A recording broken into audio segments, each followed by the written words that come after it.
Week ahead on The Young and the Restless, when comfort turns to crisis. Get ready, the upcoming week in Genoa City is set to spark with emotional heat as Tessa Porter and Daniel Romalotti cross a line that could change everything. Sources tease a moment of vulnerability, a surge of connection, and a kiss that neither of them can ignore. Here's a creative preview of how things might play out. Monday, Prelude of Pain. Tessa arrives back in town emotionally raw. Her marriage to Mariah Copeland is unsteady. Mariah's distance and internal turmoil leave Tessa feeling unmoored. Meanwhile, Daniel is carrying his own grief, past mistakes, losses, and the relentless search for something real. The two find themselves in each other's orbit, ostensibly for support.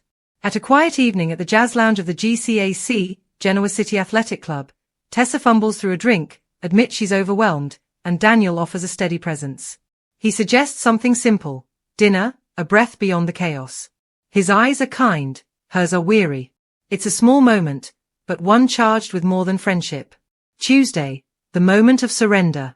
Later that evening, Tessa and Daniel ascend the staircase toward a secluded suite. Tessa, on the cusp of tears, confesses how isolated she feels, even when surrounded by loved ones. Daniel, listening, remembers his own past, the loss of Heather, the nights he drank to blot out the pain. He sits beside her, gently reaches for her hand, and the world contracts. Then it happens. Tessa leans in, kisses him. It's soft at first, a thank you, a release, a moment of reckless vulnerability. Daniel kisses her back, the barrier between tears and desire collapses. The second their lips meet, the weight of what they're doing hits. The quiet becomes loud. The moment stretches, then ends.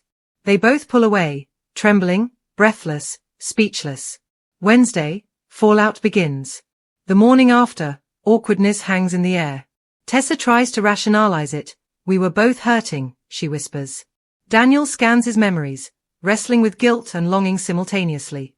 He tells himself this wasn't premeditated. But when he remembers how her lips felt, how her body melted into his arms, he knows something changed. Mariah, still far from home, senses the shift.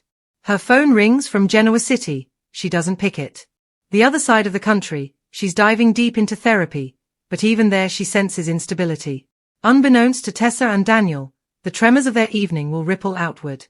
Thursday, complications unfold. Tessa tries to drown out the aftermath with music, her refuge, always. But the guitar feels foreign now. Daniel visits her at the studio. They talk about the night in vague terms. Daniel wants clarity. Tessa wants to skip the conversation entirely.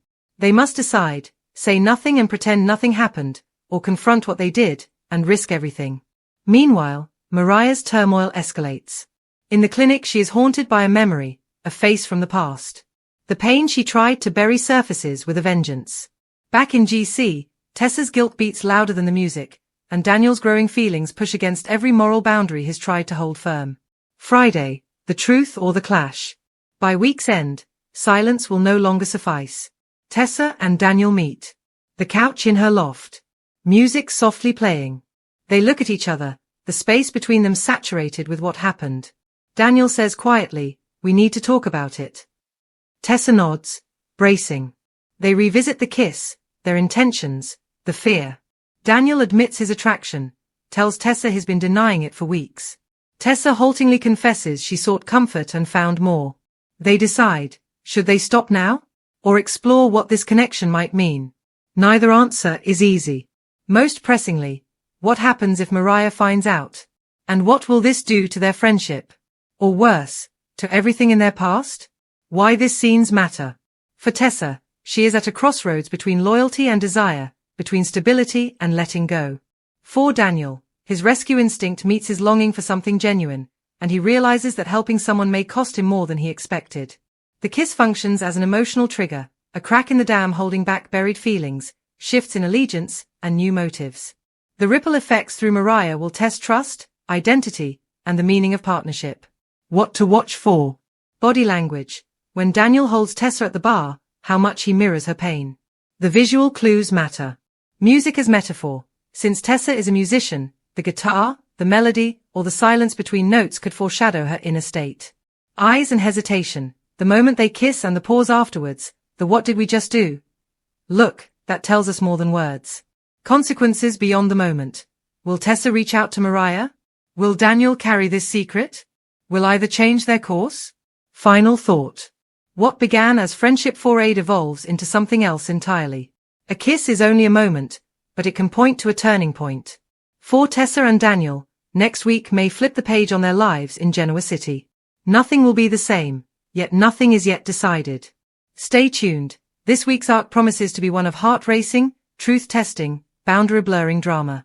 And at the center of it all is that one steamy, shocking kiss.